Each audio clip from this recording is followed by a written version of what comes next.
All right, let's talk Wisconsin Badgers. Badgers kind of flying under the radar, but we got a great update for you, Wisconsin fans, as we get closer to the regular season. I'm Nick, and this is Saturday Morning Inspection. All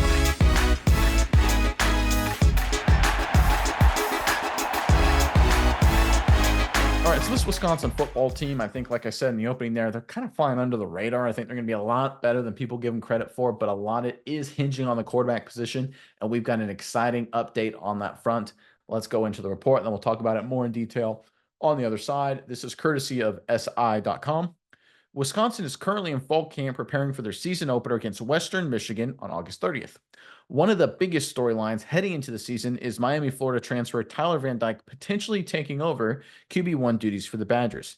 He broke onto the scene as a redshirt freshman when he threw for a career high 2,931 yards and 25 touchdowns with only 6 interceptions. He earned ACC Rookie of the Year honors, and many pundits believed him as a potential first-round pick in the next NFL draft. If you watch him in his first year in Miami, he moved around a lot more. Head coach Luke Fickell told On3. That's what I've talked to him about. Fickell has been very complimentary of Van Dyke this offseason and how he has fully embraced Madison, but both he and offensive coordinator Phil Longo have reiterated that it is still, this is important, still a competition between Van Dyke and redshirt sophomore Braden Locke at the quarterback position. All right, I love the fact that it's still a competition. I love the fact they still have a battle between Locke, young quarterback, obviously got playing time last year, and Van Dyke, the big name transfer they brought into the fold. I think competition works best. Iron sharpens iron. Miles, I'm curious what your thoughts are on this. But first, Wisconsin fans, in the comment section below, look, the regular season, it's so close you can almost taste it. It's exciting. Football is almost back. Give us the one matchup this year. There's a lot of great ones on the Badger schedule, but give us the one matchup this year that you're looking forward to more than any other. Is it a rivalry game? Is it a big Big Ten game? Or is it just, a game you're going to, right? Give us the one matchup this year you're looking forward to more than any other and put it in the comment section below. But Mize, what are your thoughts on this latest update involving the Wisconsin quarterback battle? Yeah, Nick, I think the point you bring up about it still being a battle is very important, but there's some other aspects in here as well, especially when you look at what Luke Fickle has done this offseason. He's been complimenting of Van Dyke. I think the comment that he says in the article, he talks about what he saw out of Van Dyke that first year at Miami, that, the model year, what they want to get back to with Van Dyke. He's more mobile. He's able to move around in the pocket a little bit more. This is a guy who did not play that way last year. He was really subpar last year in the things that he was doing, and I think it showed. Obviously, he gets benched at Miami. Things don't really turn out too well for him. He has to transfer, gets picked up in Wisconsin. Now, I think there's a couple of things that, show at Wisconsin. Phil Longo, extremely great quarterback friendly offense. We've talked about this numerous times. Produced a guy like Drake May. So this is really just an offense that can be suited to a guy like Van Dyke and really up his game. And I think that Fickle notices that. I think he knows what is going on.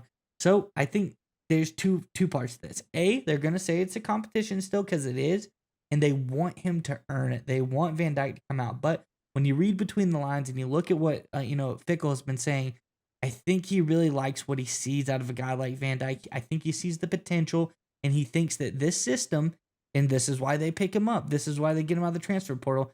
This system is very complementary to a guy like Van Dyke. It can highlight his strengths and really use him to his fullest potential. So when I see Wisconsin this year, when I see this football team, I see them going eventually with a guy like Van Dyke because I think this is a system that sets him up for success. And if he can get back to doing what he was doing his first year at Miami, I think this is a guy who's going to be very impressive this coming football season. I've got kind of a different approach to it than you. I kind of see this as a smart move by Fickle and Longo for the quarterback position in terms of the long-term decision making of this Wisconsin program, right? Because obviously, if Van Dyke is a starter this year, he's an older guy, right? He's not the guy that's going to be the starter of the future. You don't know if you have that guy yet. Maybe it's Locke, maybe it's somebody else. So you always want to have in your back of your mind the decisions you make as a head coach in terms of, okay, how does this help us out in the long term? So imagine if you're Braden Locke, right? And Van Dyke comes in and you haven't gone through a training camp yet, and he gets named the starter over you. What do? You transfer out. And suddenly all other young quarterbacks, I see this and like, why would I go to Wisconsin? Because if I go there, they'll bring in a transfer and I won't get to compete against him. They'll just name him the other guy the starter. They'll name the transfer the starter, and then I'm done. Why would I ever go to Madison then? That makes no sense. that would absolutely devastate Wisconsin recruiting. We saw that with Paul Chryst, by the way, making dumb moves similar to this, not exactly this, but similar, and how it absolutely eviscerated Wisconsin's long-term recruiting strategies. Fickell's taking the right approach. Whether or not he believes Van Dyke is going to be the starter, I think he eventually is. I'll agree with you there. But the fact he says, listen, it's going to be a competition, and it will be a competition, is huge, because he now can use this in the recruiting game, in the transfer portal game. He can go to recruiters, he can go to recruits and say, hey, listen, you can come here as a young quarterback, and we'll have you compete against, fifth-year seniors who started a lot of football games at Miami. Guy was an all-ACC player, but you'll still have a chance to battle against players like that because we don't hand positions to anybody. Then he can go to transfers and sit there and say, hey, you can come here, and it doesn't matter if you weren't even the starter. You'll have a chance to be a starter for us. So no matter how you look at it, Fickell will be able to use this to his advantage for future recruiting, whether it be high school kids or transfers. That's why I love this move, right? I think we all kind of expect Van Dyke to be the starter. I think we all kind of imagine that's going to happen. It'd be kind of a surprise if he wasn't. But the approach that Luke Fickell is taking, I think, is really smart and should help Wisconsin when it comes to recruiting very much in the future.